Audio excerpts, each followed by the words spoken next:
I'm back. Today I decided to film this video outside, outdoor, and I was at the harbor at first, but the harbor was too windy. So yeah, now I'm in the park, in between the trees, and yeah, I hope you hear me well. So first of all, I want to say, for all the people who liked, comments my video, and all of you who subscribed, or even if I don't know you, I see you. I love you, and thank you very much. Thank you for joining my sale, and yeah, I look forward to share more of my thinking and all the messages I randomly got for all of us. Okay, so today I want to talk about power of silence. It's a huge topic, I know. Like for me, it's a really huge topic. Let's see close.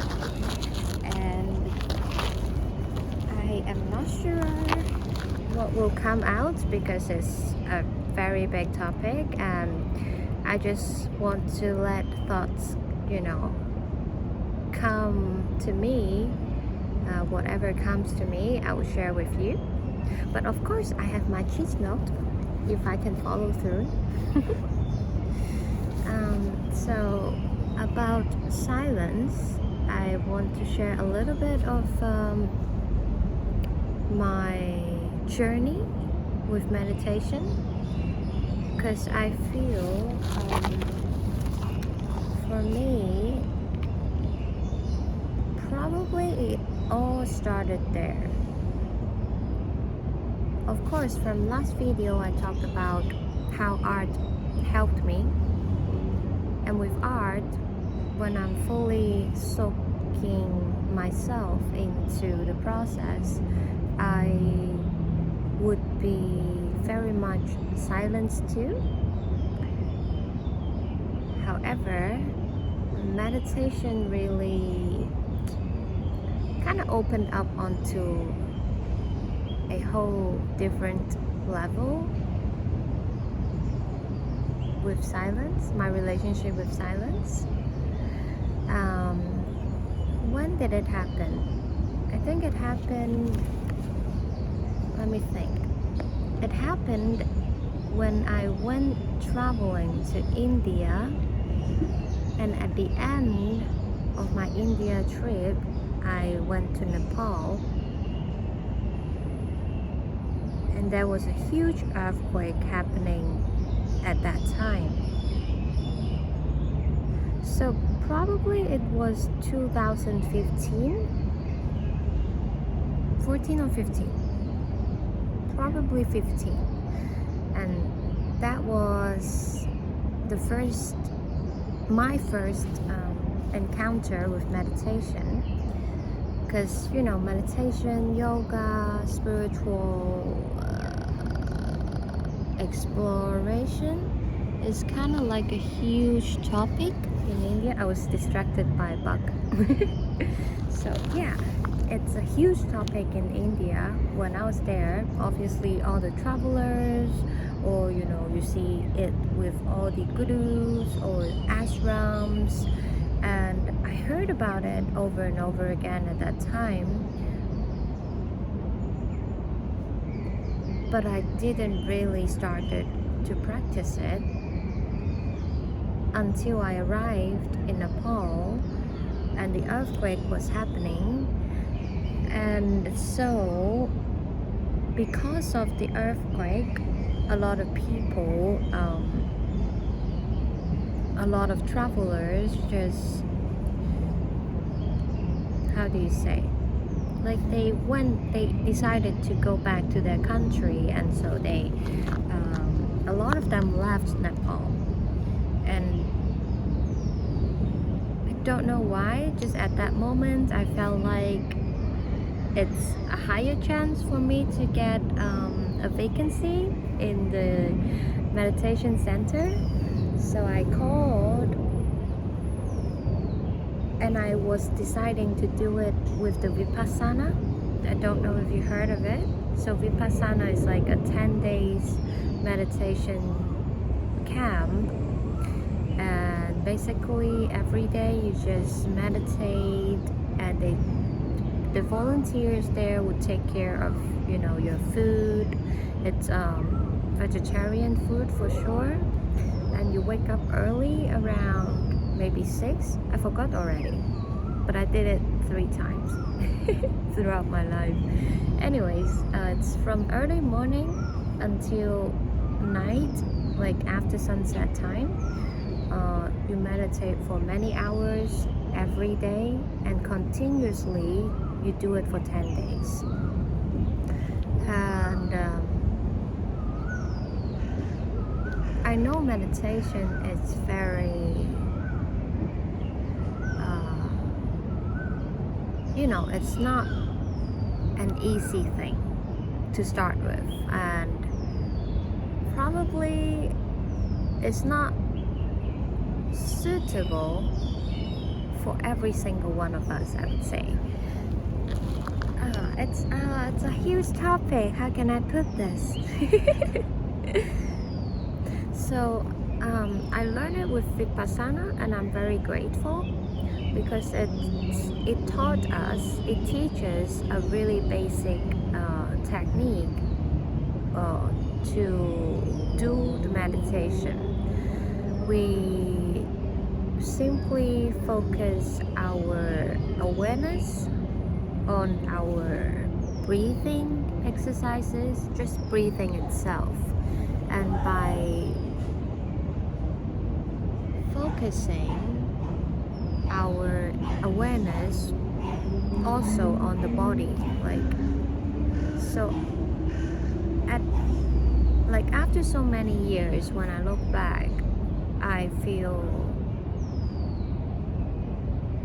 I was really lucky to have my meditation practice built on a very fundamental and simple, basic technique. So it was not a lot of distractions. It was just breathing and body awareness. So it was really grounding for me to start with. But this whole journey, it is not easy. Even if I start easy, I start with the fundamental elements, but yeah, it's very transformative to my life, and it's quite intense sometimes. And throughout this time, now it's been, I don't know, almost 10 years. I don't meditate every day now. I mean, I don't sit especially for meditation every day, I would say. But now I realize meditation, it can be done in many different forms.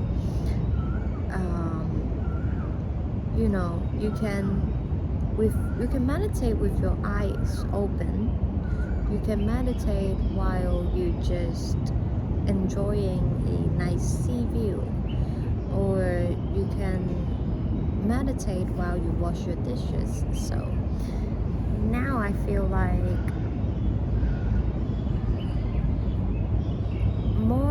I would like to integrate meditation's awareness into my daily life routine, or so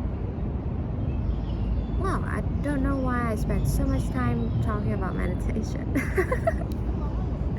I hope you might feel interested to hear what I have to say about it, But yeah, let's get back to it. Let me see. Yeah, so meditation, I see it as my journey with silence itself by practicing it, because I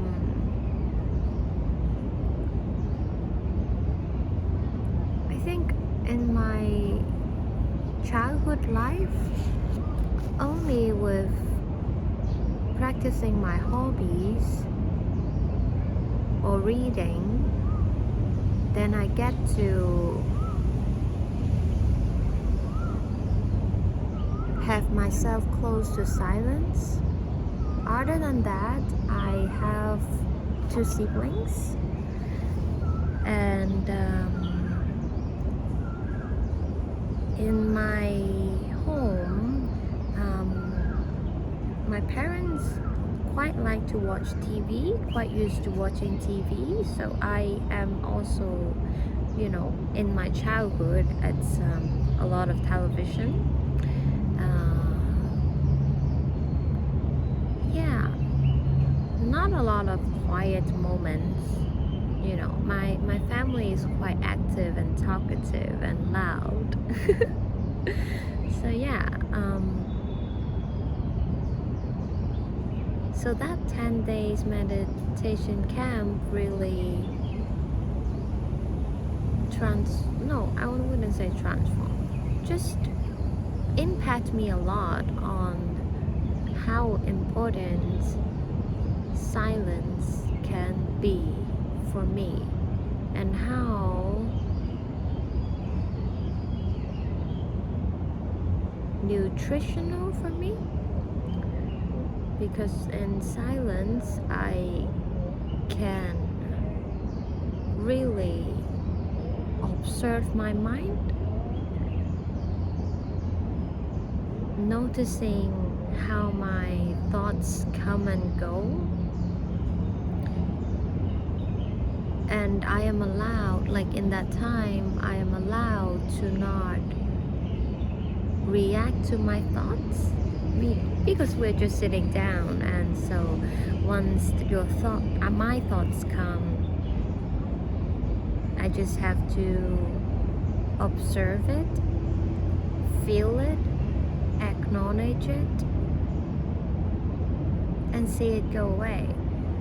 And so that is important for my being. And yeah, so how can I talk about mastery? So the next point, I wrote it down on my notes to talk about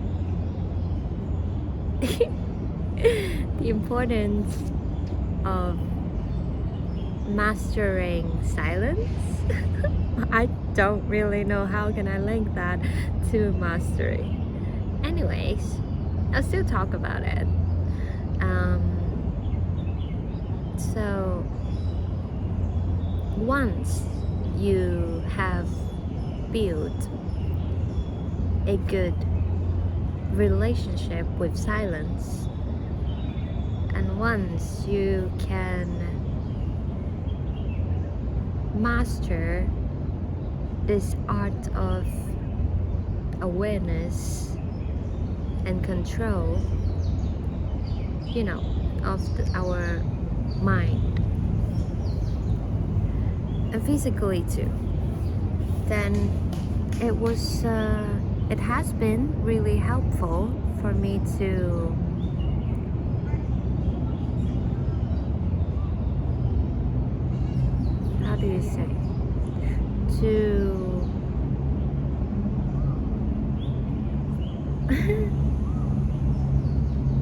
to construct a good balance with people. For example, to establish a good boundary when I'm engaging with people. Silence really helped me because I'm the oldest sibling in my family, and so a lot of times I am very used to pay attention to people around me, what they need and what I can assist, or what you know, sometimes I would say I'm quite pushy in that term, but